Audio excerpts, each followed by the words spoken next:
नमस्कार दोस्तों। आज हम डिस्कस करेंगे previous year question of environment 2023 के क्वेश्चन को हम डिस्कस करेंगे। तो आज का हमारा एजेंडा रहेगा, in the previous class we discussed previous year question of UPSC prelims exam 2024। आज हम डिस्कस करेंगे 2023 के प्रीवियस ईयर क्वेश्चन। इसमें कुल मिला के 17 क्वेश्चन है, तो 17 प्रीवियस ईयर क्वेश्चन डिस्कस करेंगे। सेकेंडली कुछ 30+ कंसेप्ट्स है उसको मैं एक्सप्लेन करूँगा, और थर्डली रहेगा some insights regarding elimination techniques and choosing the right option. Right, तो ये तीन एस्पेक्ट्स को हम डिस्कस करेंगे आज के सेशन में। राइट, तो let's start with first question. Let's read out the question. First question is, which one of the following is the best example. Best example की बात हो रही है of repeated falls in the sea level. Best example of the repeated falls in the sea level giving rise to present day marshland. Giving rise to present day marshland. तो अगर इस option को अगर ध्यान से अगर आप सोचोगे तो यहाँ बोल रहा है कि best example of repeated falls in sea level. Best example, तो बेस्ट एग्जाम्पल देखेंगे तो इसका आंसर आएगा ऑप्शन डी, क्योंकि हम वी ऑल पीपल नो कि this particular Kutch region, this Kutch region of Gujarat was earlier part of the ocean. धीरे धीरे because of fall in the sea level, यहाँ का जो लैंड था वो एक्सपोज हो चुका है। That's why we find there salt pans, क्योंकि जो भी ओशन था वो रिसीड हो चुका है, उसका सी लेवल ड्रॉप हो चुका है, तो वहाँ जो भी पानी गिरता है वो इवेपोरेट हो जाता है और जो लेफ्ट ओवर रहता है सॉल्ट। तो वास्ट एक लैंड है जहाँ का पानी इवेपोरेट हो चुका है, इसकी वजह से वहाँ सॉल्ट मिलता है। ठीक है, that's why it is called salt pan. तो answer of this question is option D, that is Rann of Kutch. अभी हम देखते हैं कुछ कंसेप्ट देखते हैं। कंसेप्ट है कि मार्शलैंड क्या होता है।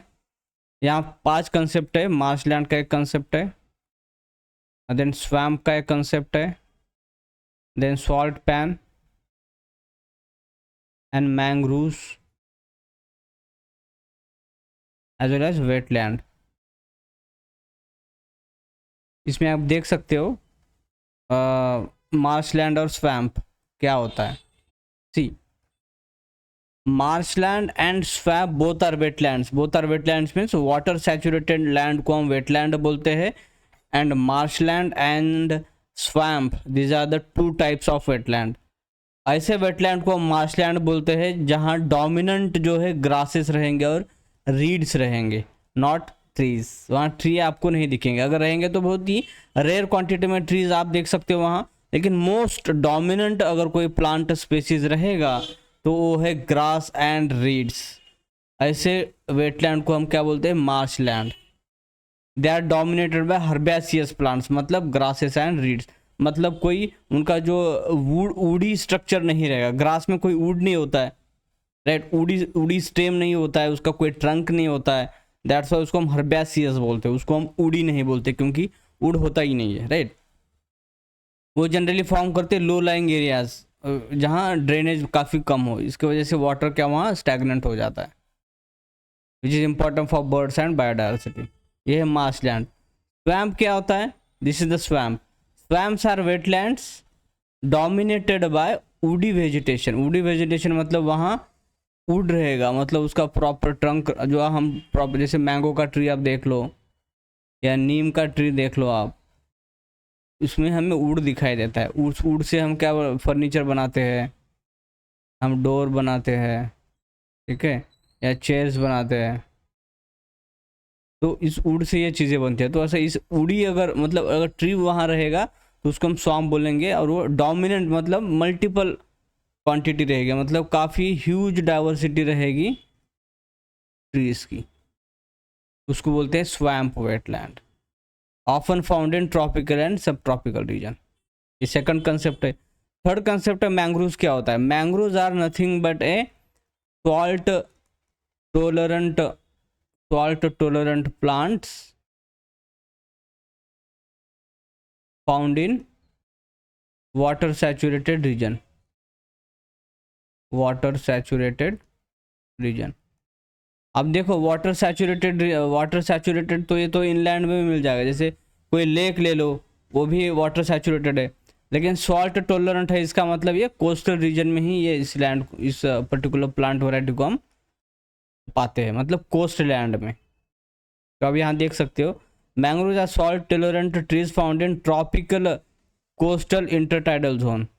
कोस्टल इंटरटाइडल जोन मतलब जैसे आपने हाई टाइड सुना होगा और लो टाइड सुना होगा, तो जैसे कि ये आपका ओशन है और ये लैंड है, तो हाई टाइड और लो टाइड के बीच का जो रीजन है उसको बोलते हैं इंटरटाइडल जोन।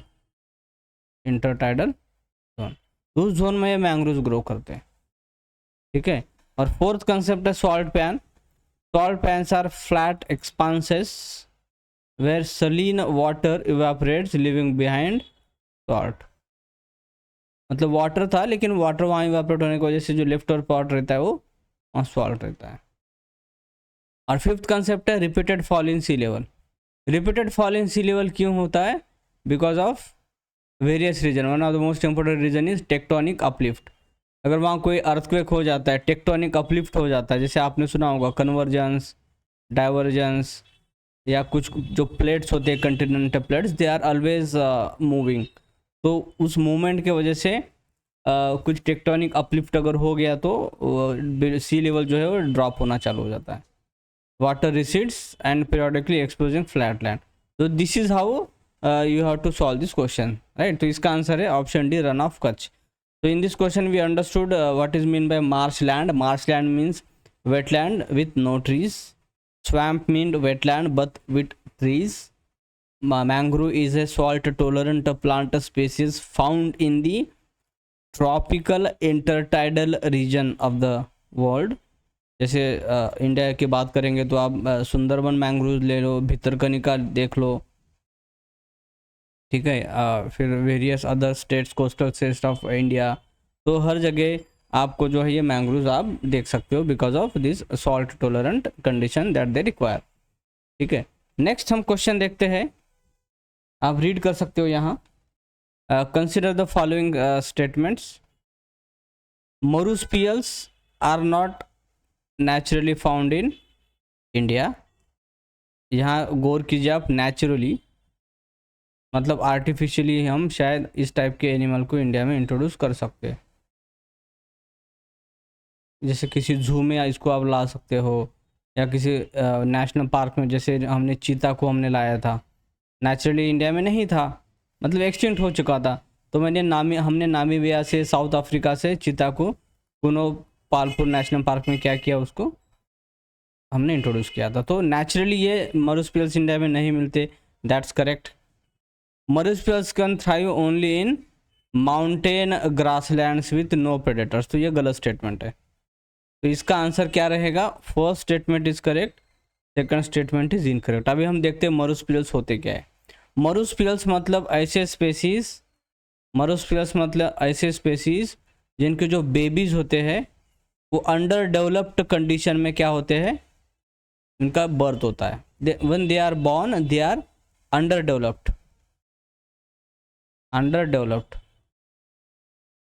और उनको डेवलप करने के लिए जिस स्पेसीज के बॉडी में कुछ पाउच होता है, उस पाउच में अंडर डेवलप्ड बेबी क्या करेगा, रहेगा, और वहाँ से उसको फिर नरिशमेंट मिलता रहेगा, वहाँ से फिर उसका जो भी डेवलपमेंट उसका होना है फिर वो उस पाउच से डेवलप होगा। जैसे कि अभी देख सकते हो, जैसे कांगारू यहाँ देख पा रहे हो, दिस इज़ द पाउच। ये जो बेबी है, एक बेबी कांगारू, ये अंडर डेवलप था, तो इस पाउच में इसका नरिशमेंट बाद में होता रहेगा, and this is how kangaroo का डेवलपमेंट इस पाउच के थ्रू। ऐसे एनिमल्स को हम क्या बोलते हैं, मरूस्पियल्स। तो ये कोआला, ये ऑस्ट्रेलिया में मिलता है कांगारू, ये koala, this is also marsupials, इनके पास भी पाउच होता है। This is wombat, this is also marsupials, and this is Tasmanian, इसको डेविल्स बोलते हैं, टास्मानियन डेविल्स, ये टास्मानिया नियर अबाउट ऑस्ट्रेलिया ये मिलता है। This is also what, this is also marsupials, wombat, Tasmanian devils, this is koala, and this is kangaroo.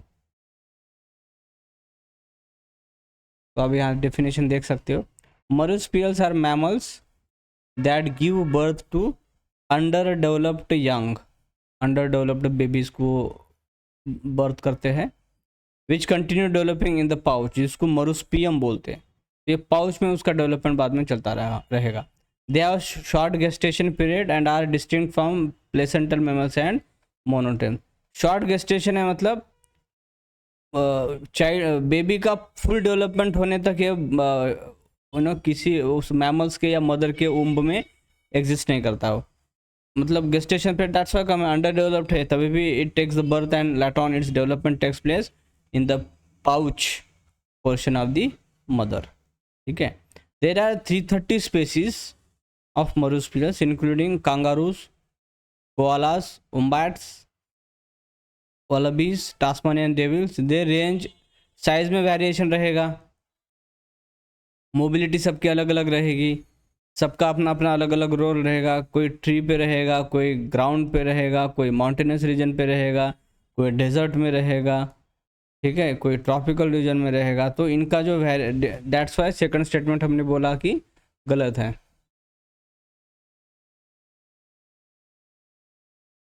ठीक है, that's why हमने बोला कि सेकंड स्टेटमेंट गलत है। मरुस्पियल्स कैन थ्राइव ओनली, या ओनली है तो this is the hint to eliminate this particular, इसकी पॉसिबिलिटी जो है गलत होने की ज़्यादा रहेगी क्योंकि यहाँ उन्होंने ओनली बोला, लेकिन ऐसा होता नहीं है। We always find diversity, genetic diversity, species diversity, habitat diversity, ecological diversity among the species. तो आप जब बेसिक कंसेप्ट आपने जब पढ़ा होगा इकोलॉजी के रिगार्डिंग, आपने देखा होगा there various kind of diversities. तो considering that level of diversity it is unlikely to be true, this statement is unlikely to be true, that's why answer is option C। अब जैसे आप देख सकते हो कांगारू की हम बात कर रहे थे, जैसे हमने बात की थी अलग अलग साइजेस के होंगे, जैसे सबसे बड़ा जो होता है रेड कांगारू होता है कांगारू में, और ये arid and semi region, arid regions of Australia में पाया जाता है रेड कांगारू। ये सबसे साइज वाइज सबसे बिगेस्ट कांगारू होता है, और ये कहाँ मिलता है, arid and semi arid regions of Australia. दूसरा होता है western grey kangaroo, lives in the south western and western Australia, ये वुडलैंड्स एंड कोस्टल रीजन में मिलता है। मतलब कोई अरिड रीजन में मिलता है, अरिड रीजन मतलब वहाँ पानी की डिफिशियंसी है, वाटर की डिफिशियंसी है। कोस्टल एरियाज में मिलता है मतलब वहाँ वाटर काफ़ी अच्छा है। ईस्टर्न ग्रे कांगारू एक होता है, found in eastern and south eastern Australia preferring grassland and forest. देख रहे हो variation, this is first variation, this is second variation, this is third variation. Size wise भी हमने देखा, ये सबसे बड़ा रेड कांगारू सबसे बड़ा होता है। एंटीलोपाइन कांगारू होता है जो वुडलैंड में मिलता है, सवाना एंड वुडलैंड। सवाना मतलब ये ग्रासलैंड होता है, सवाना इज अ ग्रासलैंड। जैसे सवाना ग्रासलैंड इंडिया में भी मिलता है, ठीक है, ये ऑस्ट्रेलिया का पार्ट है। आई hope you understood the concept of marsupial mammals, the diversity in the marsupials and how they are naturally found in Australia and nearby region, and they are not naturally found in India. Now next question हम देखते हैं, consider the following trees: jackfruit, mahua and teak. How many of the above are deciduous trees? Deciduous trees मतलब इनका जो है leaves की, जो इनके जो लीव्स होते हैं उनकी शेडिंग होती है सीजन वाइज। ऐसे ट्रीज जिनके लीव्स की शेडिंग होती है सीजन वाइज, ऐसे ट्रीज को क्या बोलते हैं हम, डेसिडस ट्रीज बोलते हैं। जैक फ्रूट जो है ये एवरग्रीन ट्री है, ये this is not a deciduous, मतलब इसके पत्ते जो है कभी झड़ते नहीं है। Mahua and teak these are deciduous trees, तो इसका आंसर है only two, option B is the answer. अब यहाँ देख सकते हो what are deciduous trees. Deciduous trees shed leaves seasonally, usually in dry and cold periods to conserve water. तो main reason क्या होता है ट्री लीव्स को शेड करने का, वाटर को कंजर्व करने के लिए।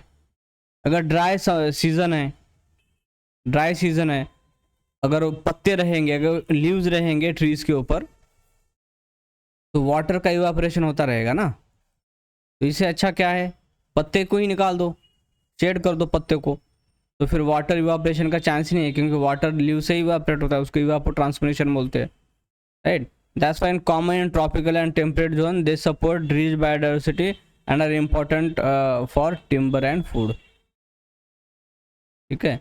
अब अदर जो डिसीडस ट्रीज यहाँ देख सकते हो, टीक, साल, तेंदू, पालश, ये सब क्या है, डिसीडस ट्रीज है, ठीक है। नेक्स्ट क्वेश्चन देखते हैं। इन्वेजिव स्पेसीज का एक स्पेशलिस्ट ग्रुप है, इन्वेजिव स्पेसीज का एक स्पेशलिस्ट ग्रुप है that develop global invasive species database, मतलब एक स्पेशलिस्ट ग्रुप है जो इन्वेजिव स्पेसीज के रिगार्डिंग क्या करता है, एक डेटाबेस क्रिएट करता है, ठीक है।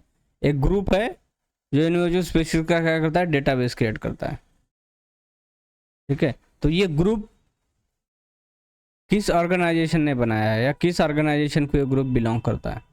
इन्वेजिव स्पेसीज का जो ग्रुप है जो डेटाबेस बनाता है इन्वेजिव स्पेसीज का, वो कौन से ऑर्गेनाइजेशन को बिलोंग करता है। तो इसका आंसर है IUCN। This is a factual question, international union for conservation of nature, IUCN। तो option A is the answer of this particular question. तो हम एक्सप्लेनेशन देख लेते हैं, ये जनरली होता क्या है, आप देख सकते हो। अब यहाँ ये जो है, ये जो ग्रुप है जो इन्वेजिव स्पेसीज का डेटाबेस रखता है, एक ग्लोबल ग्रुप है ये, जिसमें एक्सपर्ट्स है, ग्लोबल ग्रुप है जिसमें बहुत सारे एक्सपर्ट्स है, और वो काम करते हैं under this commission, species survival commission, जो IUCN का पार्ट है। मतलब IUCN में भी एक कमीशन है जिसको हम स्पेसीज सर्वाइवल कमीशन बोलते हैं, उस कमीशन के अंडर इस ग्रुप को बनाया गया है, और वो ग्लोबली ऐसे इन्वेजिव स्पेसीज का क्या करता है, डेटाबेस रखता है। डेटाबेस रखेगा मतलब क्या करेगा, वो इन्फॉर्मेशन देगा, कॉम्प्रहेंसिव इन्फॉर्मेशन देगा उस पर्टिकुलर इन्वेजिव स्पेसीज के रिगार्डिंग, इन्वेजिव स्पेसीज कैसे, कहाँ का ओरिजिन है, कहाँ कैसे ग्रो करता है, उसके लिए क्या क्या इन्वायरमेंट चाहिए होता है, कौन से species are under threat because of this invasive species, उस इन्वेजिव स्पेसीज के साथ हम कैसे डील करें, इसके रिगार्डिंग सब इन्फॉर्मेशन ये डेटाबेस में रखा जाता है बाय दिस एक्सपर्ट ग्रुप, ठीक है। और अगर IUCN की बात करेंगे तो इसको 1948 में इस्टेब्लिश किया गया था, और इसका मेन काम होता है रेड लिस्ट रखना ऑफ थ्रेटेंड स्पेसीज। जैसे आपने देखा होगा critically endangered species, endangered species, then vulnerable species, right. ऐसे कुछ स्पेसीज को अंडर दिस कैटेगराइजेशन जो करता है उसको बोलते हैं रेड लिस्ट, जो IUCN करता है। IUCN में ये भी बहुत important, IUCN includes governments, NGOs and scientist promoting sustainable development and ecosystem. तो ये ध्यान रखना आप, this is very very important point, क्या कि यू शुड नो कि IUCN क्या है, उसकी मेंबरशिप हमने देखा, मेंबर में गवर्नमेंट भी है, NGOs भी है एंड अदर इंटरनेशनल बॉडीज़ है, प्लस IUCN के अंडर एक स्पेसीज सर्वाइवल कमीशन है, उसके अंडर आता है एक स्पेशलिस्ट ग्रुप जो इन्वेजिव स्पेसीज का क्या करता है, डेटाबेस रखता है, और उस डेटाबेस में क्या होता है, ऑल द डिटेल्स, ये इन्वेजिव स्पेसीज कौन सा इन्वेजिव स्पेसीज है, उसका इकोलॉजिकल नीच क्या है, ठीक है, उसको कैसे मैनेजमेंट किया जाए, उसको उसके साथ कैसे डील किया जाए, ये सब उसमें रहता है। और IUCN कब इस्टेब्लिश हुआ था, 1948 में। और दूसरा चीज़ क्या है, एक रेड लिस्ट होता है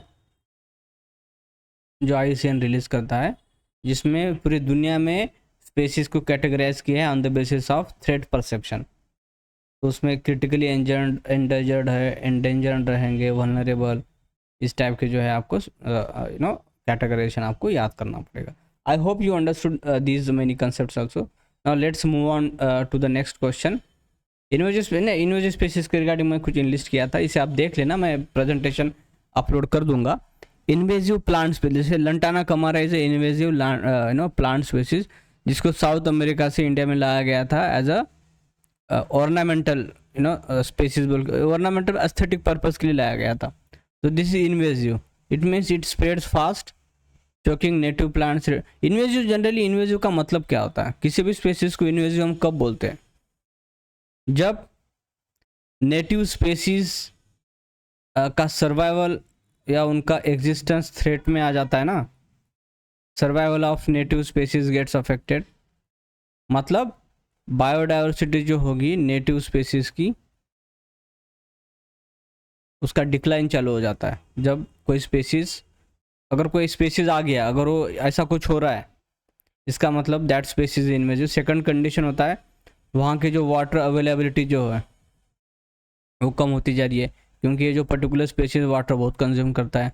थर्ड होता है economic impact, socio cultural and economic impact. Main होता है इकोनॉमिक इम्पैक्ट, मतलब उस पर्टिकुलर फॉरेस्ट के ऊपर आसपास के लोग डिपेंडेंट है लाइवलीहुड पर्पस के लिए, लेकिन इस इन्वेजिव स्पेसीज की वजह से वहाँ का स्ट्रक्चरल जो कंपोजिशन होता है फॉरेस्ट का वो चेंज हो रहा है। उसकी वजह से जो कंटिन्यूड जो सपोर्ट लोगों को मिल रहा था in terms of forest produce, वो नहीं मिल रहा है, मतलब इकोनॉमिक इम्पैक्ट भी लोगों को होगा। तो अगर ये मेनली अगर ये तीन चीज़ें होंगे, और फोर्थ होता है उस पर्टिकुलर स्पेसीज का जो है कोई स्पेसिफिक नेचुरल प्रेडेटर नहीं है। ये 4 चीज़ें होंगी तो ये स्पेसीज को हम इन्वेजिव स्पेसीज डिक्लेयर कर सकते हैं। जैसे लंटाना का हमारा है, ये वाटर बहुत कंज्यूम करता है, अदर स्पेसीज को ग्रो नहीं करने देता है, ठीक है। इकोनॉमिक इम्पैक्ट तो हुआ ही है, न्यूट्रिएंट जो है न्यूट्रिएंट को अब्सॉर्ब कर लेता है। Same goes with Congress grass also, grows widely along roads and fields, causes skin allergies, destroys crop fields and invade pasture land. देख रहे हो यहाँ, इसको इसके साथ लिंक करो आप, पास्चर लैंड्स को इन्वेड कर रहा है, क्रॉप फील्ड को डिस्ट्रॉय कर रहा है। प्रोसिफस जूलीफेरा introduced for afforestation, it outcompetes native species and depletes groundwater. Found in dry regions like Gujarat and Rajasthan, तो गुजरात एंड राजस्थान में प्रोसिफस जूलीफेरा काफ़ी डोमिनेंट वे से स्प्रेड हो चुका है, and it has affected to the great extent the agriculture prospect of these two regions, because this particular species is spreading at a rapid pace. When government at state level as well as district level are running the programs for removal of this particular species. Water hyacinth, a floating aquatic plant that covers ponds and lakes, blocking sunlight and oxygen, a major threat. तो मतलब अब इतना ज़्यादा फैल रहा है कि वहाँ सनलाइट को ब्लॉक कर रहा है एंड ऑक्सीजन नहीं आ रहा है, तो वहाँ जो एक्वेटिक जो बायोडाइवर्सिटी है, एक्वेटिक बायोडाइवर्सिटी में क्या, जैसे आपका फिश है, अदर फाइटोप्लैंक्टन है, they are getting affected because of this water hyacinth. I hope you understood invasive species और दीज आर इट्स 4 कंडीशन, ठीक है।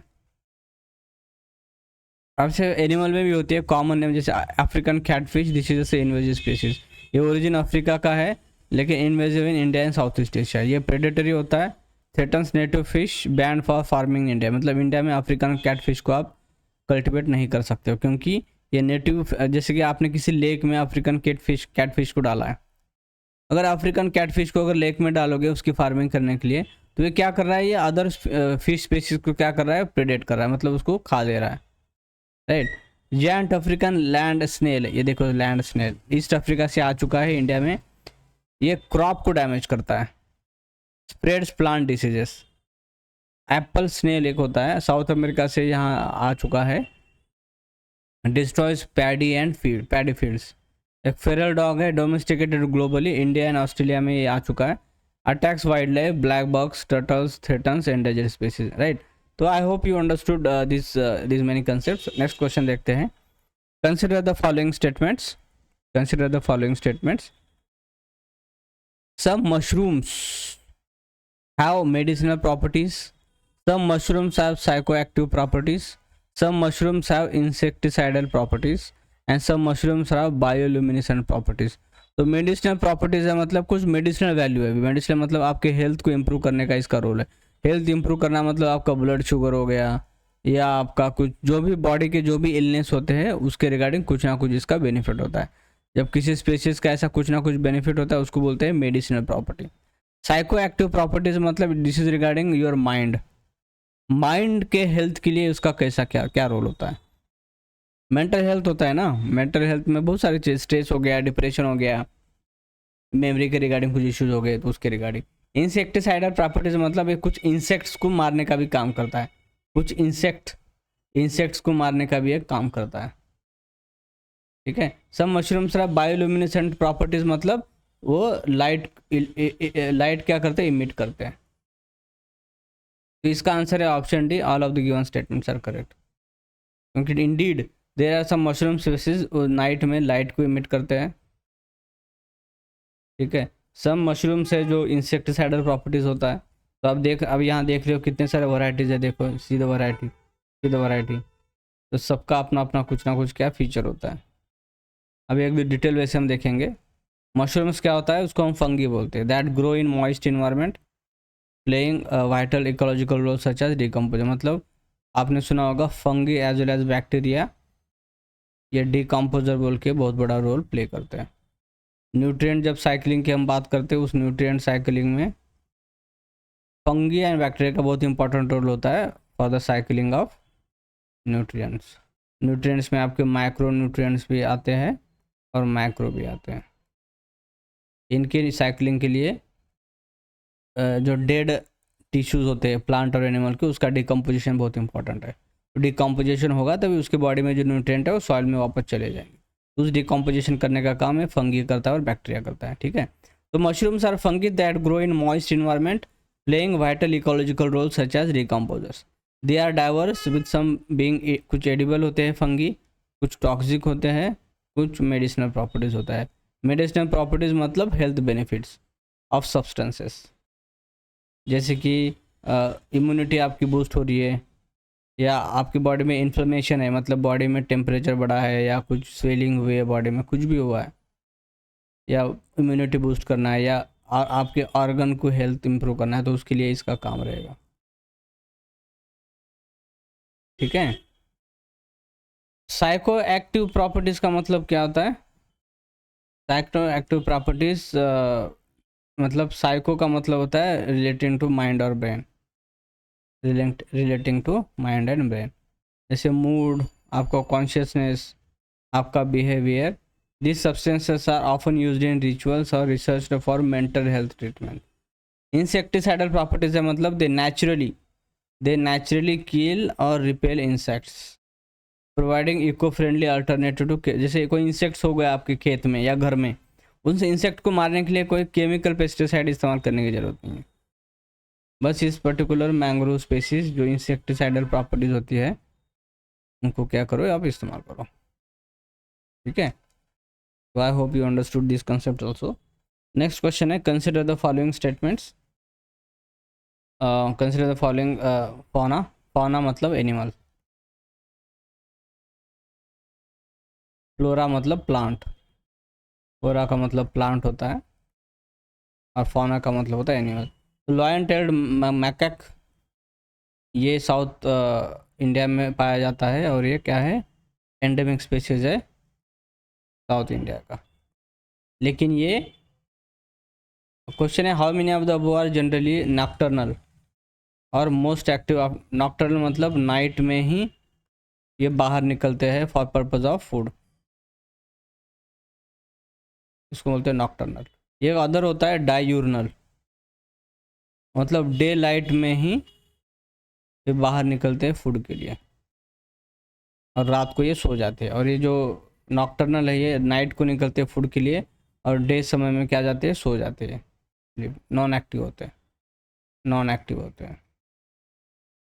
तो इसमें ये नहीं है, दिस इज़ रॉन्ग। तो मालाबार सिवेट डेफिनेटली नॉक्टर्नल होता है और ये जो सांबर डियर है सनसेट के समय काम करता है। इसका आंसर है ऑप्शन बी, ओनली 2। अब यहाँ देख सकते हो, दिस इज सांबर डियर, ये क्या है, मालाबार सिवेट है ये, और ये क्या है, लॉयन टेल्ड मैकैक क्यों बोलते हैं, इसका टेल देखो और ये लॉयन जैसे दिखता है। ये कहाँ, साउथ इंडिया में मिलता है। This is endemic to South India, मतलब सिर्फ साउथ इंडिया में ही मिलता है। ठीक है। ये मैं प्रेजेंटेशन शेयर कर दूंगा, आप देख लेना। नॉक्टर्नल मतलब उनका जो एक्टिविटी होता है वो नाइट में होता है। डायर्नल मतलब एक्टिविटी उनका डे में होता है। क्रेपस्कुलर मतलब डॉन और डस्क, मतलब ट्यूलाइट समय ही इसका एक्टिविटी चलता है। तो ये अदर भी डिफ्रेंशिएशन है, बस ये 3 भी अगर आप याद रखेंगे तो more than sufficient. Active at night, adapted to darkness and low light. Diurnal मतलब active during the day, rest at night. Humans क्या है, डायurnal है, हम दिन में ही काम, लाइट में ही काम करते हैं, ह्यूमंस, एलिफेंट्स, ईगल्स। लेकिन अगर बैट देखेंगे या ऑल्स देखेंगे तो ये नाइट को ही क्या करते हैं, ये एक्टिव होते हैं। ठीक है, चलो अभी नेक्स्ट क्वेश्चन हम देखते हैं, question number 20। which one of the following, not to question number 20 but whatever the number of this question is, which of the following organisms perform waggle dance for others of their own to indicate direction and the distance to source of them। मतलब waggle dance का एक purpose होता है, क्या purpose होता है, direction दिखाना, to whom, to its brothers and sisters, और राइट, एक डायरेक्शन दिखाना एंड डिस्टेंस बताना कि उस वैगल डांस में बहुत सारा वेरिएशन होता है, उस वेरिएशन से अदर। इसका आंसर है ऑप्शन सी, हनी बीज। मतलब एक हनी बी जिस टाइप का वैगल डांस करता है उसके हिसाब से अदर हनी बीज को पता चलता है कि किस डायरेक्शन में हमें जाना है और कितना डिस्टेंस जाना है। तो ये है हनी बी। तो waggle dance is very specific to honey bees and it has very functional role. ठीक है, अभी इसमें दिया है, अब यहाँ बटरफ्लाइज भी दिया है, ड्रैगन फ्लाई दिया है, वास्प भी दिया है, तो ये नहीं, इसका आंसर है ऑप्शन सी। अब यहाँ देख सकते हो ये क्या है, वास्प है, दिस इज हनी बी। ये क्या है, ये dragon fly, this is butterfly. Insect मैंने कल के सेशन में बताया था, कल के मतलब 2024 के क्वेश्चन को जब हमने डिस्कस किया था उसमें मैंने इंसेक्ट्स के रिगार्डिंग बताया था, तो आज उसका रिपीटेशन हो जाएगा। इंसेक्ट्स का मतलब जिनके 3 बॉडी पार्ट्स होते हैं, जैसे आप देख सकते हो, body part 1, body part 2, body part 3। Body part 1, body part 2, body part 3, देख रहे हो, ये करेक्ट हो गया। 6 लेग्स होते हैं, अब लेग्स देख लो, 1 2 3 4 5 6। इसमें भी देखो, अब इसमें भी 6 लेग्स होते हैं, इनमें भी देखो 6 लेग्स होते हैं, 1 2 3 4 5 एंड 6 लेग्स हो गए। और पेयर ऑफ एंटीना भी होता है उनमें। अब देखो यहाँ देख रहा है, this are the antennas, this are the antennas, this are the antennas. कुछ कुछ स्पेसेस में एंटीना नहीं होंगे तो छोटे एंटीनास होंगे। ठीक है, तो यूजुअली 2 पेयर्स ऑफ विंग्स, देखो 2 विंग्स, देखो 2 पेयर्स होते हैं, 2 पेयर्स विंग्स होते हैं, जिसमें 2 पेयर्स होते हैं, राइट। ये अंडे देते हैं और मेटामॉर्फोसिस होता है। मेटाफॉर्मोसिस मतलब जो अंडे देते हैं उसका एग्स रहेंगे, उसका लार्वा बनेगा, उसके बाद फिर फुल ग्रोन इनकी बॉडी बनेगी। यह है इंसेक्ट्स। जैसे मैंने बताया था, हनी भी क्या करता है, वैगल डांस करता है, तो ये ऑलरेडी क्वेश्चन आ चुका है। तो वास्प का याद रख लो, वास्प क्या करता है, कुछ केमिकल्स को रिलीज करता है जिसको फेरोमोन्स बोलते हैं, जिसका पर्पज, जैसे वैगल डांस क्यों करते हैं, डायरेक्शन दिखाने के लिए और डिस्टेंस दिखाने के लिए। तो वास्प हार्मोन्स क्यों रिलीज करता है, उससे कोऑर्डिनेशन की पता, कोऑर्डिनेशन एंड डिफेंस के रिगार्डिंग कम्युनिकेशन होता है। बटरफ्लाई करता है, कोई डांस नहीं होता है उनका, और ड्रैगन फ्लाई का भी कोई डांस नहीं होता है। ठीक है, ये चीज़ है। तो नेक्स्ट क्वेश्चन हम देखते हैं, consider the following statements regarding the Indian squirrels. They build nest by making burrows in the ground. They store their food materials like nuts and seeds in the ground. They are omnivores. ठीक है, तो इसका answer जो है, इसका answer जो है, तो इसका आंसर है ओनली 2। ओनली 2 मतलब option B, option B is the answer. First statement incorrect है क्योंकि दे बिल्ड नेस्ट बोल रहा है, this is wrong, not necessary they build nest by making burrows in the ground, ये गलत है। सेकंड एंड थर्ड स्टेटमेंट सही है। तो हम देखते हैं कि why only second and third statements are correct. First of all let's see read this information regarding squirrel. Squirrels are rodents that live in trees, nest और burrows डिपेंडिंग ऑन द, तो species के हिसाब से vary करता है। लेकिन species कोई भी रहे, स्पेसीज कोई भी रहे, ये 2 कंडीशन फुलफिल होते हैं। They are omnivorous and they store food materials like nuts and seeds in the ground. But ये अप्लाई नहीं होगा, तो ये स्पेसिस के हिसाब से वैरी करता है। तो यहाँ आप देख सकते हो, they are primarily herbivorous and occasionally eat insects और बर्ड एग्स। मतलब इंसेक्ट्स एंड एग्स, ये भी उनके डाइट का प्लान है। Found worldwide except Antarctica, squirrels are agile climbers known for storing food and having bushy tails for balance. तो ये जो टेल्स होता है ये बैलेंस के लिए होता है, ठीक है। These are the rodents, food को स्टोर करते हैं, ठीक है। तो इसमें वेरिएशन अब हम देखते हैं, अभी वेरिएशन क्या है। What types of squirrel is it and where does it live. जैसे ट्री स्क्विरल होता है, ये ड्रेज में रहते हैं। ड्रेज मतलब एक पत्तों से लीव्स और ट्विग्स दोनों का इस्तेमाल करके कुछ नेस्ट बनाया जाता है, उसको ड्रेस बोलते हैं। ये ट्रीज के ऊपर होता है। तो ये ट्री स्क्विरल ऐसे होते हैं। ग्राउंड स्क्विरल होते हैं, वो बरोज बनाते हैं for shelter and food storage. और एक फ्लाइंग स्क्विरल होते हैं, वो भी ट्रीज पे ही रहते हैं, ट्री के कैविटी में रहते हैं। मतलब एक स्क्विरल क्या करता है, स्क्विरल वन ड्रेस बनाते हैं, मतलब लीव्स और ट्विग्स का इस्तेमाल करके नेस्ट बनाते हैं। दूसरे टाइप का स्क्विरल ग्राउंड में रहता है बरोज बना के। तीसरे टाइप का स्क्विरल क्या करता है, ट्री में कैविटीज़ होते हैं, उस कैविटीज़ में रहता है। कैविटी मतलब कुछ होल्स होते हैं, वहाँ रहता है, ठीक है। तो that's it for that. Next question है, consider the following statements, some of the micro organisms, जैसे बैक्टीरिया हो गया, फंगस, लाइक दैट, राइट, और virus can grow in environments with the temperature above the boiling point. मतलब boiling point temperature से मतलब 100 degree Celsius पे water boil होता है आपका। इससे ज़्यादा टेम्परेचर पे भी कुछ माइक्रो ऑर्गेनिज्म सर्वाइव करते हैं। ऐसे कुछ माइक्रो ऑर्गेनिजम्स जो फ्रीजिंग मतलब 0 डिग्री सेल्सियस पे वाटर क्या होता है, फ्रीज होता है। मतलब इससे बिलो भी टेम्परेचर जाएगा तब भी कुछ बैक्टीरिया सर्वाइव करते हैं। कुछ बैक्टीरिया 100 डिग्री सेल्सियस से ऊपर भी टेम्परेचर रहेगा तभी भी वो बैक्टीरिया सर्वाइव करते हैं। और कुछ ऑर्गेनिजम्स होते हैं एसिडिक इन्वायरमेंट में रहते हैं। ये तीनों भी स्टेटमेंट क्या है, करेक्ट है। इसका आंसर है ऑप्शन सी। एसिड मतलब एक पीएच होता है, तो अगर 7 रहेगा तो 7 के ऊपर अगर पीएच जाएगा तो उसको हम बेसिक बोलते हैं।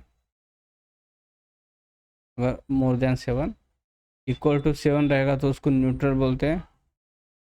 लेस देन अगर 7 रहेगा पीएच, उसको एसिडिक बोलते हैं। तो एसिडिक इन्वायरमेंट में रहना वो काफ़ी डिफिकल्ट होता है, तो लेकिन ऐसे कुछ ऑर्गेनिजम्स है जो एसिडिक इन्वायरमेंट में रहते हैं, ठीक है। उसे हम एक टेबल के फॉर्मेट में देख लेते हैं। एक होते हैं साइक्रोफाइल्स, मतलब they live below 0 degree Celsius. जैसे आर्कटिक रीजन देख लो, अंटार्कटिक रीजन देख लो।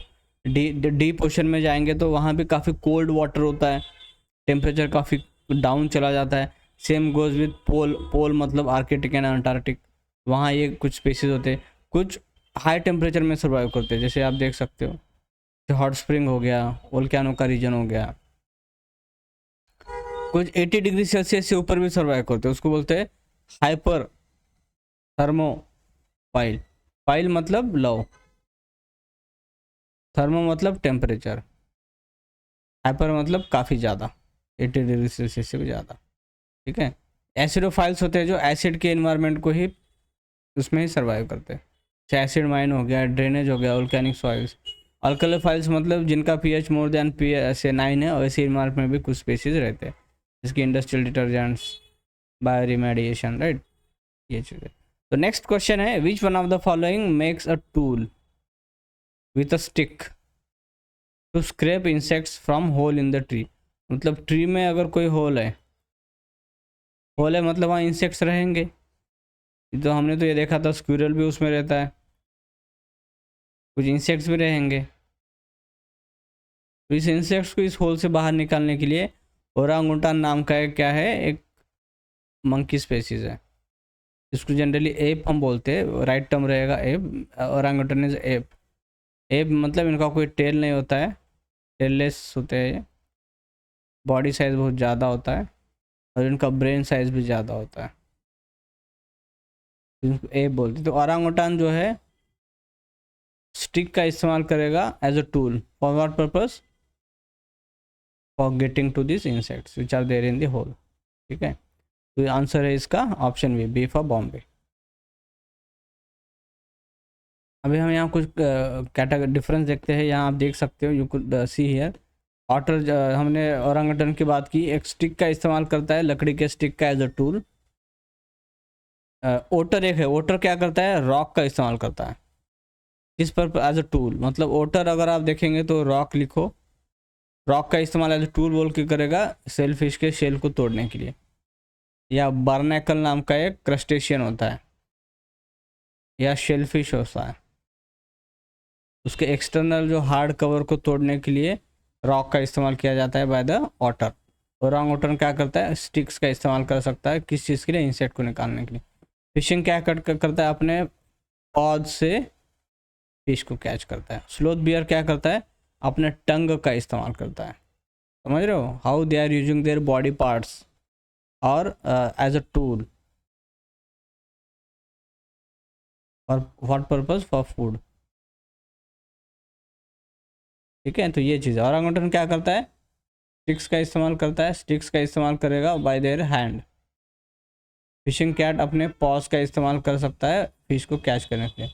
ऑटर रॉक का इस्तेमाल करता है। स्लोथ बियर क्या करता है, टंग का इस्तेमाल करता है। तो याद रख लो, क्योंकि इस बार यूपीएससी ने ओरांगुटान के रिगार्डिंग पूछा, क्या पता नेक्स्ट बार वो फिशिंग कैट के रिगार्डिंग पूछ ले, या स्लोथ बियर के रिगार्डिंग पूछ ले, ऑटर के रिगार्डिंग पूछ ले। ठीक है, अभी मैं बता रहा था आपको कि मंकी एंड एप में क्या फ़र्क होता है। अभी डिफरेंस हम देखते हैं, यहाँ देख सकते हो। मंकी जो होते हैं वो, उनका साइज़ बहुत छोटा होता है, स्मॉलर इन साइज़। उनके पास टेल्स भी होता है, साइज़ इनका कम होता है, टेल्स होता है, और इंटेलिजेंस इनके पास कम होता है।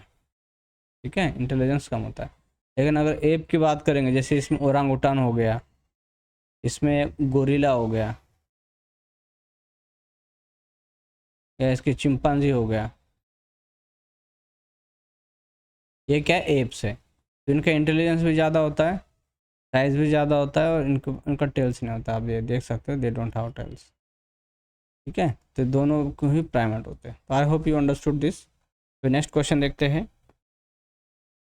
Consider the following aerosols, foam agents, fire retardants and lubricants in the making of how many of the above hydrofluorocarbons are used. तो इसका आंसर है ऑप्शन डी। इन सब में हाइड्रोफ्लोरोकार्बन का इस्तेमाल किया जाता है। ठीक है, जैसे aerosols stored under pressure and released as a mist, mist के फॉर्म में बाहर निकलेगा। इसका किस में इस्तेमाल करेंगे, डिओड्रेंट में, स्प्रेज लाइक डिओड्रेंट, पेड्स, क्लीनिंग, इसमें ये एरोसोल्स का इस्तेमाल किया जाएगा। तो कार्बन ये चीज़ है। लुब्रिकेंट्स का इस्तेमाल किया जाता है फ्रिक्शन को कम करने के लिए। ये मशीनरीज में इस्तेमाल होते हैं, इंजिन्स में, पर्सनल केयर प्रोडक्ट्स में। फोम एजेंट्स क्रिएट्स फोम, किस चीज़ के लिए, फायर को कम करने के लिए, स्मूथ करने के लिए। Right, use primarily in fire fighting और इंसुलेशन। फायर रिटार्डेंट्स स्लोज और prevents fire spread. Hydrofluorocarbon used as a refrigerants and cooling agents. Refrigerant and cooling agents बोल के इसका इस्तेमाल किया जाता है, often used in air conditioners and refrigeration system. I hope you understood this questions and concepts also. Next question है, consider the following statements. Carbon markets are likely to be one of the most widespread tools in the fight against climate change. First statement है, ये सही है definitely. Carbon market transfer resources from the private sector to the state. ठीक है, ये है अपना, तो इसका आंसर है option B. Both statement 1 and statement 2 are correct. लेकिन स्टेटमेंट जो 2 है, स्टेटमेंट 2 को हम रीज़न नहीं मान सकते स्टेटमेंट 1 का, इसलिए इसका आंसर है option B. Market, carbon market मतलब ऐसा मार्केट जहाँ कार्बन क्रेडिट को क्या किया जाता है, एक्सचेंज किया जाता है। ठीक है, उसको बोलते हैं कार्बन मार्केट। 4 टाइप्स के कार्बन मार्केट होते हैं। एक होता है carbon credit market, represents a reduction of 1 metric ton of CO2 equivalent to green, मतलब 1 मेट्रिक टन ऑफ जैसे कि आप पहले 5 मेट्रिक टन कार्बन डाइऑक्साइड को इमिट करते थे, अगर आपने अभी इस बार सिर्फ 1 ही मेट्रिक टन कार्बन डाइऑक्साइड को इमिट किया तो 4 मेट्रिक टन आपने बचाया, तो आपको 4 यूनिट्स मिलेंगे। तो इस 4 यूनिट्स को आप ऐसे लोगों को, जैसे कि एक कंपनी है, कंपनी 1 कंपनी 2, दोनों को टारगेट मिला है कि 5 मेट्रिक टन ऑफ CO2 को क्या करना है, उसका एमिशन कम करना है। तो कंपनी 1 ने 10 मेट्रिक टन CO2 को क्या किया है, रिड्यूस किया है, और इन्होंने सिर्फ 1 ही मेट्रिक टन कार्बन के एमिशन को कम किया है। तो लेकिन इनको तो 5 करना था, तो ये क्या करेंगे, इनको 5 करना था, इन्होंने 5 कर लिया। ठीक है, 10 कर लिया, 5 का तो उनका खुद का हो गया। अभी इनके पास 5 यूनिट्स है, तो ये इसमें से 5 यूनिट से कंपनी 2 इनसे खरीद सकती है। तो बेचना खरीदना होगा इस यूनिट्स को, तो दैट इन्होंने इनको करना था, कार्बन इमिशन कम करना था, लेकिन इन्होंने नहीं किया, तो इनसे ये खरीदेंगे, तो दैट उनका जो ऑब्लिगेशन रहेगा फुलफिल हो जाएगा, राइट। तो ये carbon credit represents a reduction of 1 metric ton of CO2 equivalent to global greenhouse gases. Carbon trading क्या होता है, allows buying credits from those who emit less to exceed, तो ये आप देख, ये है उसका illustration. Cap and trade system sets a cap and total emissions and allows trading within this limit. Voluntary market enables voluntary purchase of carbon credits to offset emission. ठीक है, ये वेरियस टाइप्स है कार्बन इमिशन को manage करने के लिए। एक type होता है कार्बन क्रेडिट्स जनरेट करो, दूसरा होता है कार्बन की ट्रेडिंग करो, तीसरा होता है एक लिमिट रखो, कैपिंग रखो कि कितना आप इमिट कर सकते हो, और उसके हिसाब से आपकी ट्रेडिंग होगी। ठीक है, carbon market refers to a system in which carbon credits or carbon allowances are bought and sold, allowing organizations or countries to offset their carbon dioxide emissions. The aim is to reduce greenhouse gas emission. Greenhouse gas मतलब जैसे आपका CO2 हो गया, methane हो गया, ये क्या है, ग्रीन हाउस गैसेस है। और इसको ग्रीन हाउस गैसेस क्यों बोलते हैं, क्योंकि ये जो गैसेस है, ये जो गैसेस है, जो आउटगोइंग टेम्परेचर होगा उस टेम्परेचर को क्या करते हैं, रिटेन करते हैं, जिसकी वजह से अर्थ का टेम्परेचर क्या होता, बढ़ेगा। तो अगर इसकी क्वांटिटी इन्वायरमेंट में ज़्यादा होगी तो अर्थ का टेम्परेचर भी हमारा बढ़ता ही रहेगा। तो इसकी क्वांटिटी हमें कम करना पड़ेगा। क्वांटिटी कम करना है मतलब कार्बन इमिशन के ऊपर रिडक्शन लाना है। ठीक है, तो नेक्स्ट क्वेश्चन देखते हैं। Consider the following statements regarding mercury pollution. Pollution का क्या मतलब होता है, पोल्यूशन मतलब कोई अनवांटेड चीज़, कोई unwanted unhealthy thing prevalent in air, water, soil is called pollutant. और कोई चीज़ हार्मफुल नहीं है तो उसको हम पोल्यूटेंट नहीं बोल सकते। ठीक है, तो मर्क्यूरी इज़ हार्मफुल, अगर वो सॉइल में रहे, वाटर में रहे या एयर में रहे, मर्क्यूरी इज़ हार्मफुल। ठीक है, तो gold mining activity is a source of mercury pollution in the world, that's correct. Coal based thermal power plants cause mercury pollution, that's correct, क्योंकि जब हम कोल निकालते हैं, कोल में भी कुछ ट्रेस अमाउंट ऑफ मर्क्यूरी होता है। गोल्ड माइनिंग के समय मर्क्यूरी एलिमेंट का इस्तेमाल किया जाता है गोल्ड को प्यूरिफाई करने के लिए, या उस गोल्ड ओर से गोल्ड को सेपरेट करने के लिए मर्क्यूरी का इस्तेमाल किया जाता है। There is no safe level of exposure, ये गलत है, इसका आंसर है ऑप्शन बी, क्योंकि WHO ने मर्क्यूरी का सेफ लेवल क्या होता है इसके रिगार्डिंग, मतलब मर्क्यूरी तो रहेगा सॉइल में, वाटर में, एयर में रहेगा, क्योंकि it is naturally available in the environment, तो डेफिनेटली कुछ ट्रेस अमाउंट ऑफ मर्क्यूरी तो रहेगा, लेकिन उसका एक कितना रहेगा तो सेफ रहेगा, जिससे बॉडी में हार्म नहीं होगा, उसके रिगार्डिंग एक लिमिट WHO ने क्या किया, प्रिस्क्राइब किया है। तो लिमिट हम देखते हैं, अब यहाँ देख सकते हो मर्क्यूरी, जैसे मिथाइल मर्क्यूरी एक ऑर्गेनिक फॉर्म में अगर मर्क्यूरी कोई होगी तो उसमें अगर आप 1.6 मिलीग्राम भी होगा तब भी चलेगा, ठीक है। फिर अगर ऑर्गेनिक फॉर्म में मर्क्यूरी होगा, लेकिन एलिमेंटल मर्क्यूरी है तो 0.025 की बात हो रही है। अगर इनऑर्गेनिक मर्क्यूरी जैसे स्किन क्रीम्स में होगा तो 0.01, ठीक है। तो ये चीज़ है, मतलब मर्क्यूरी किस फॉर्म से ले रहे हो।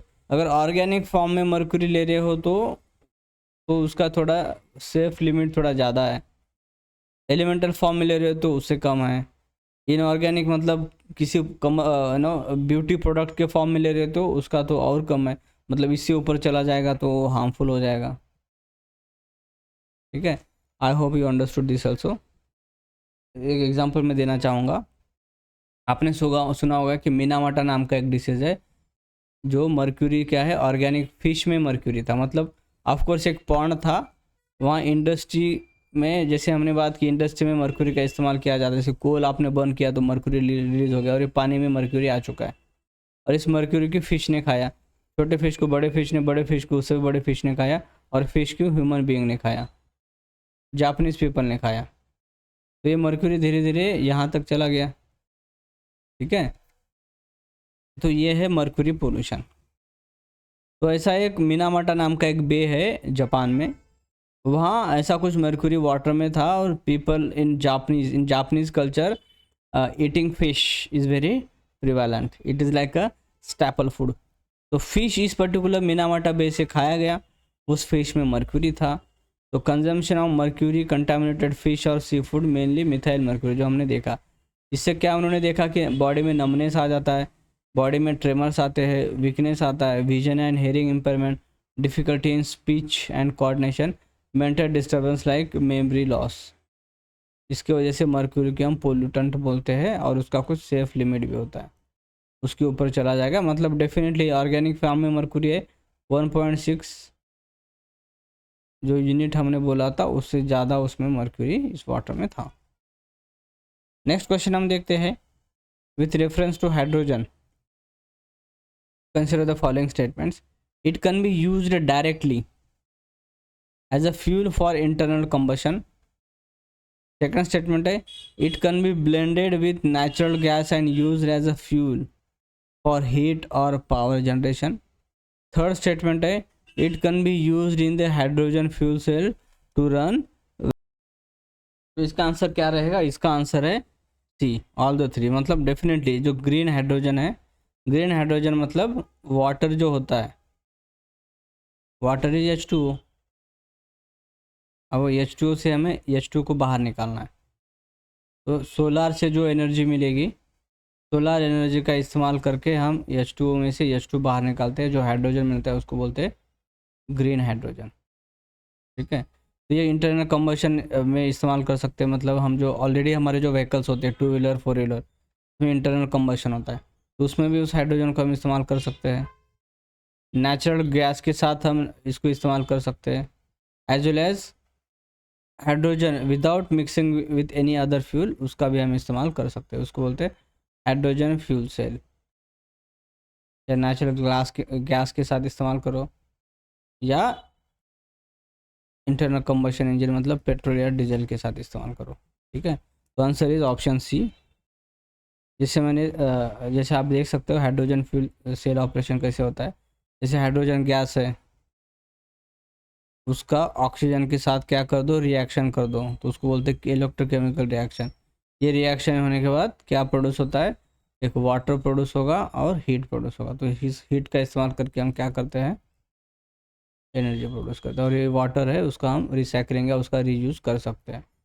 मतलब एज सच हाइड्रोजन कोई कार्बन डाइऑक्साइड, कोई मीथेन या other green house gases emit नहीं करता। दैट्स वाई हाइड्रोजन को हम क्लीन फ्यूल बोलते हैं या ग्रीन हाइड्रोजन बोलते हैं, क्योंकि इस हाइड्रोजन के प्रोडक्शन में एज वेल एज कंजम्पशन में कोई ग्रीन हाउस गैस इमिट नहीं हो रहा है, ठीक है।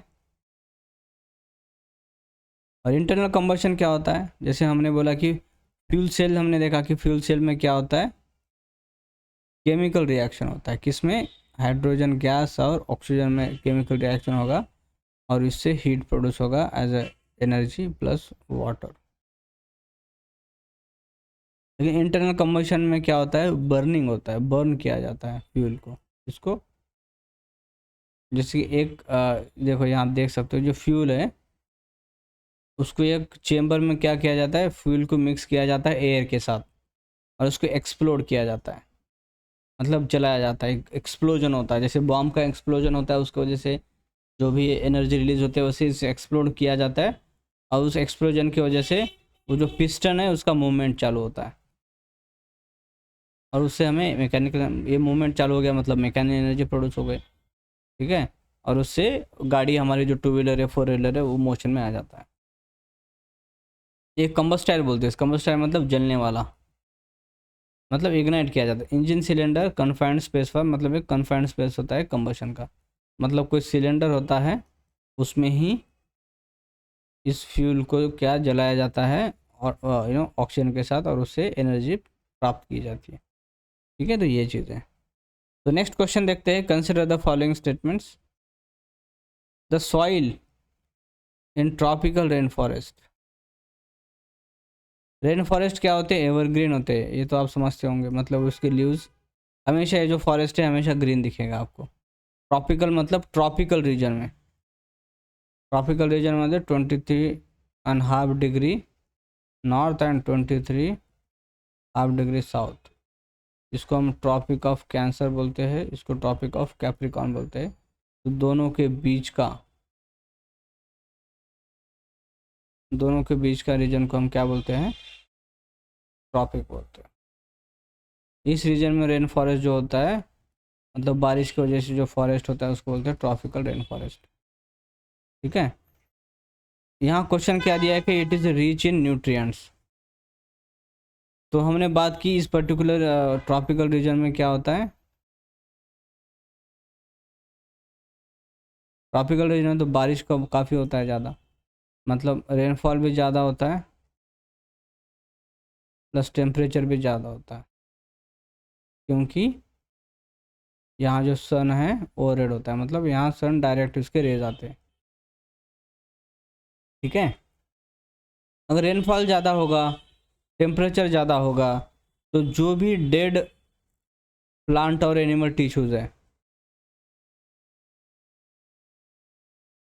अगर टेम्परेचर भी ज़्यादा है, टेम्परेचर ज़्यादा है, इसका मतलब तुरंत डिकम्पोजिशन हो जाएगा, और जो रेनफॉल की वजह से ये पानी के साथ बह जाएगा।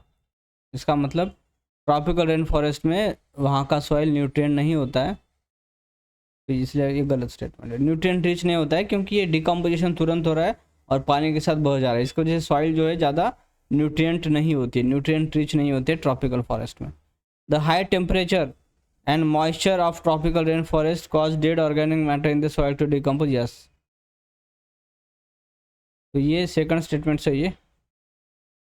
इसका आंसर क्या है? Option D, D for daily. Statement one is incorrect and statement two is correct, ठीक है। तो नेक्स्ट क्वेश्चन देखते हैं। ट्रॉपिकल रेन फॉरेस्ट मैंने ऑलरेडी बता दिया, इसको आप देख लो, मैं प्रेजेंटेशन अपलोड कर दूंगा, ठीक है। Wolbachia,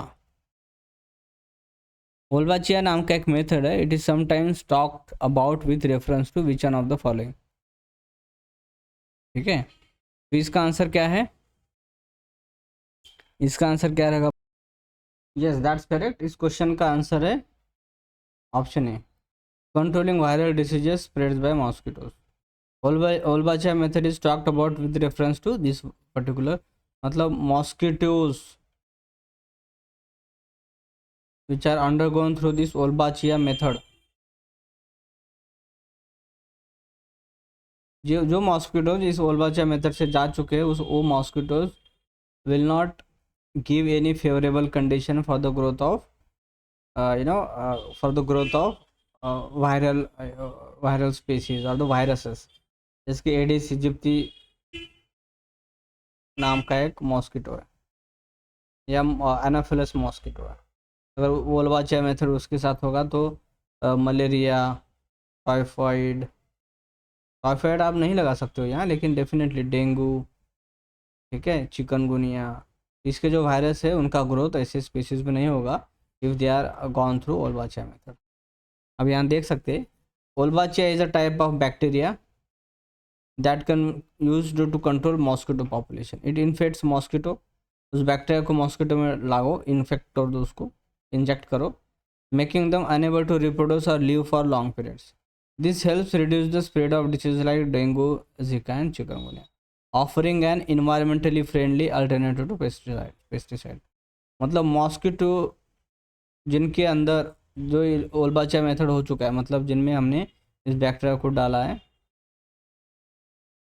they are not suitable for the growth of viruses of dengue, Zika and chikungunya. क्यों? क्योंकि ये मॉस्किटो का लाइफ कम कम हो जाता है बिकॉज ऑफ दिस बैक्टीरिया, तो उनका पॉपुलेशन कंट्रोल में, ठीक है, that's why. Last question of today session, question है consider the following statements. In India biodiversity management committees are key to the realisation of objective of the Nagoya protocol. That's true, ये correct है। Nagoya protocol एक है, Nagoya protocol क्या बोलता है, जो भी बायोडाइवर्सिटी है उसका आप इस्तेमाल करो, कोई दिक्कत नहीं, यूज़ करो आप,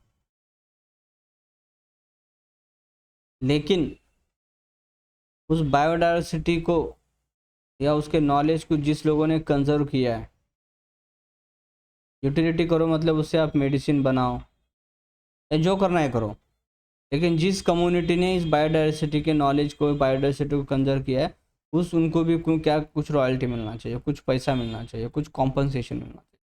तो Nagoya protocol is about all this only, मतलब यूज़ करो प्लस कॉम्पनसेशन दो प्लस सस्टेनेबल भी होना चाहिए, मतलब वो बायोडाइवर्सिटी इसके बाद में भी एग्जिस्ट करेगी, इनको फ़ायदा भी होगा और आपको भी फ़ायदा होगा। तो this is called sustainable use of biodiversity. Second statement है the biodiversity management committee have important functions in the determining access and benefit sharing. Yes, जिसको बोलते हैं एक्सेस एंड बेनिफिट शेयरिंग। अगर आप बेनिफिट शेयर करना चाहोगे तभी आपको एक्सेस मिलेगा as per this Nagoya protocol. और इसको बायोलॉजिकल डाइवर्सिटी एक्ट है हमारा, बायोलॉजिकल डाइवर्सिटी एक्ट, उसके अंडर इसका प्रोविजन भी बनाया गया है, ठीक है। तो इसका आंसर है ऑप्शन सी, ठीक है। तो आज हमने 17 क्वेश्चंस डिस्कस किए। We discussed 70 questions, then we also 30 plus concepts and some insights also. insights क्या है आज के सेशन के insights क्या है? फर्स्टली, हर स्टेटमेंट को काफ़ी केयरफुली आपको रीड करना है, किसी भी स्टेटमेंट को ओवरलुक नहीं करना है, मतलब किसी स्टेटमेंट को नीचा दर्जा नहीं देना है। Each and every statement and each and every word should be read very carefully. Secondly, कुछ फैक्चुअल क्वेश्चन रहेंगे, कुछ कंसेप्चुअल रहेंगे, उसका कॉम्बिनेशन आप इस्तेमाल करो एलिमिनेशन करने के लिए।